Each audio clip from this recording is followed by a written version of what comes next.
প্রিয় দর্শক, বাংলা মোটরে বৈষম্য বিরোধী ছাত্র আন্দোলনের দুই গ্রুপের মধ্যে মারামারি। আপনারা জানেন যে বাংলা মোটরে তাদের প্রধান কার্যালয়। এখন কেউ কেউ বলছেন যে তাদের মধ্যে বৈষম্য কেন, তারা তো বৈষম্যহীন সমাজ প্রতিষ্ঠা করতে চায়। আবার কেউ কেউ বলছেন, ভাইরে তারা কি রক্ত মাংসের মানুষ না, তাদের মধ্যে দ্বন্দ্ব থাকতে পারে না? স্বার্থের দ্বন্দ্ব, অর্থের দ্বন্দ্ব, ক্ষমতা নিয়ে দ্বন্দ্ব, এটা তো থাকতেই পারে। আবার কেউ কেউ বলছেন যে এবার কয়জন আহত হয়েছে? 7 জন। হ্যাঁ, অতীতে আবার 2বার গণ্ডগোল হয়েছিল বাংলা মোটরেই, তাদের প্রধান কার্যালয়ে। সেখানে 2 জন একবার, 3 জন একবার আহত হয়েছেন। এবারে 7 জন। এবারে কিছুটা নাকি উন্নতি হয়েছে। আবার কেউ কেউ বলছেন বাংলা মোটরে তারা মারামারি করেছেন, নিজেরাই তো মারামারি করেছে, অন্যদের সাথে তো আর মারামারি করে নাই।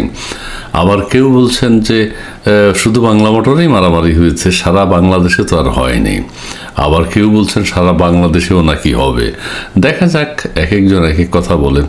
তবে তারা বৈষম্যহীন সমাজ প্রতিষ্ঠা করতে গিয়ে নিজেরা মারামারি করছে, এটা কিন্তু অনেকের ভালো লাগছে না। কি হয়েছে আমরা খবরটা একটু পড়ি।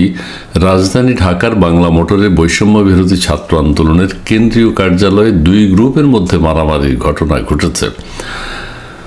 এই ঘটনায় নারীসহ 7 শিক্ষার্থী আহত হয়েছে। মঙ্গলবার 21শে জানুয়ারি, মানে আজকে বিকেল 4:30টায় এই ঘটনা ঘটে। তবে তাৎক্ষণিকভাবে মারামারির কারণ জানা যায়নি। মারামারির কারণ আর কি হতে পারে? ওই যে বলেছিলাম, 2 জন সমন্বয়ক সারা বাংলাদেশে খুব আলোচিত।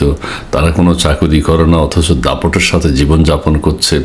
তাদের অর্থবিত্তের কোনো অভাব নেই, গাড়ির কোনো অভাব নাই, তাদের চাকরিও নেই, কোনো কর্মসংস্থানের ব্যবস্থা খুব একটা নেই, কিন্তু তারা লাক্সারি লাইফ লিড করছেন। এখন অন্য সমন্বয়কদের তো একটা কথা আসতেই পারে যে আমরাও তো আন্দোলন করেছি, কাজে আমরা তো কোনো আলোচনাই নেই। এই একটা হতাশা থেকে হয়তো তারা এখন মারামারি করছে।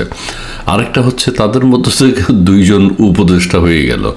এখন অন্যদের মা বাবা বলছে যে তোরাও তো আন্দোলন করলি, কিন্তু তোরা তো কিছুই হতে পারলি না। এই দুঃখ থেকেও, এই ধরনের হতাশা থেকেও মারামারি হতে পারে। তো যারা আহত হয়েছেন তাদের সুস্বাস্থ্য কামনা করি এবং ঢাকা মেডিকেল হাসপাতালে চিকিৎসাধীন আহত আলামিন গণমাধ্যমকে জানান, যাত্রাবাড়ি জোনের সমন্বয়কদের মত বিনিময় সভা চলছিল। যাত্রাবাড়ি জোনে ব্যাপক মারামারি হয়েছিল জুলাই আগস্ট, আপনারা জানেন। সেই সময় সমন্বয়কদের সামনেই আমাদের একজন সহযোদ্ধার উপর হামলা চালানো হয়। অর্থাৎ যারা আহত হয়েছে তারা বলছে সেই বিষয়ে আজ কেন্দ্রীয় কার্যালয়ে কথা বলতে এলে আমাদের উপরও হামলা চালানো হয়। বিষয়টা খুবই দুঃখজনক। এতে আমাদের বেশ কয়েকজন সহযোদ্ধা গুরুতর আহত হয়ে বর্তমানে জরুরি বিভাগে চিকিৎসা নিচ্ছে। এর পরবর্তীতে আমাদের ওই যে মহান নেতা হাসনাত আবদুল্লাহ সাহেব, তিনি খবর পেয়েছেন, তিনি ছুটে এসেছেন এবং এই ঘটনা সম্পর্কে সাংবাদিকরা তাকে জিজ্ঞেস করেছেন। তিনি বলেছেন যে এই সম্পর্কে আমি দেখব ঘটনাটি কি, তারপরে জানব, তারপরে বিস্তারিত জানাতে পারবো। বিস্তারিত আর কি জানাবে? তাদের নিজেদের মধ্যে দ্বন্দ্ব হয়তো সারা দেশব্যাপী ছড়িয়ে পড়বে। এটা কোনো নিন্দুক বলে, আরে ভাই, তারা তো বৈষম্যহীন সমাজ প্রতিষ্ঠা করতে চাচ্ছে। সেই জন্য যদি কিছু মারামারি হয়, হোক। 7 জন আহত হয়েছে, আগামীতে আরও 70 জন আহত হবে, অসুবিধা কি? তবুও সমাজকে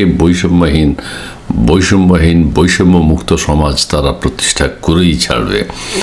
যাক, বৈষম্য বিরোধী ছাত্র আন্দোলনের সাফল্য কামনা করি, তারা যাতে এগিয়ে যেতে পারে এবং মারামারির ঘটনা আগামীতে যাই হোক কোথায় গিয়ে দাঁড়াবে সেটি এখন দেখার বিষয়। বন্ধুরা, ভালো থাকবেন, সুস্থ থাকবেন। ধন্যবাদ।